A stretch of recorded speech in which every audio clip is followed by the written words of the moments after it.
ഇത് 2015 ഞാൻ തെരഞ്ഞെടുപ്പിൽ മത്സരിക്കുന്ന സമയത്തും 2020 എൻ്റെ ഭാര്യ മത്സരിക്കുന്ന സമയത്തൊക്കെ ഉയർന്നു വന്ന വിഷയം തന്നെയാണ്. ഇതിൽ ബഹുമാനപ്പെട്ട കോടതിയുടെ വളരെ വ്യക്തമായിട്ടുള്ള വിധിയുണ്ട്. 2 കേസാണ്. ഒന്ന് സിവിൽ കേസിന് അപ്പർ ഹാൻഡ് കിട്ടാനായിട്ട് എന്നെ സമ്മർദ്ദത്തിലാക്കാനായിട്ട് കൊടുത്ത കള്ളപ്പരാതിയാണ്. ബഹുമാനപ്പെട്ട കോടതി പോലീസിനോട് ഇത് അന്വേഷിക്കാൻ പറഞ്ഞു. പോലീസ് അന്വേഷിച്ചു.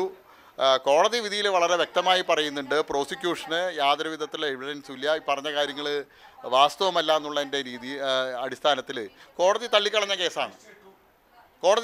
കേസാണ്. അതുകൊണ്ട് ഇത് പാർട്ടിക്ക് അകത്ത് നിന്ന് എനിക്കെതിരായിട്ട് 2015-ലും 2020-ലും ഇത് ഓപ്പറേറ്റ് ചെയ്ത ആൾ ഇന്ന് കോൺഗ്രസ്സിലാണ്. അദ്ദേഹം തന്നെയാണ് ഓപ്പറേറ്റ് ചെയ്തത്. കഴിഞ്ഞ 2 ദിവസമായിട്ട് പറയുന്നുണ്ടല്ലോ, തേങ്ങ ഉടയ്ക്കും, ആറ്റം ബോംബ് പൊട്ടിക്കാൻ പോകുന്നു, പടക്കം പൊട്ടിക്കാൻ പോകുന്നു. ഞങ്ങൾക്ക് കൃത്യമായിട്ട് ബോധ്യമുണ്ടായിരുന്നു ഇത് ഓലപ്പടക്കമാണ്, നനഞ്ഞ പടക്കമാണ് എന്നുള്ളത് ഞങ്ങൾക്ക് കൃത്യമായിട്ട് ബോധ്യമുണ്ട്. ഒരു കാര്യം ഞാൻ വ്യക്തമാക്കാൻ ആഗ്രഹിക്കുകയാണ്.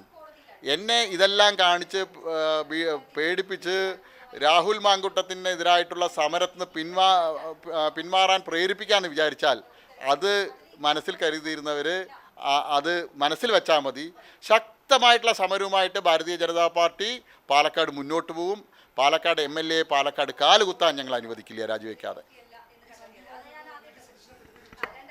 അതേ കോൺഗ്രസിൻ്റെ പാർലമെൻ്ററി പാർട്ടി ലീഡർ ഇത്തരത്തിൽ അബദ്ധക്കുഴിയിൽ വീഴരുതെന്നായിരുന്നു എനിക്ക് പറയാനുള്ളത്. കാരണം ഇദ്ദേഹത്തിൻ്റെ ചരിത്രത്തെക്കുറിച്ച് VD സതീശൻ അറിയാത്തതുകൊണ്ടാണ്.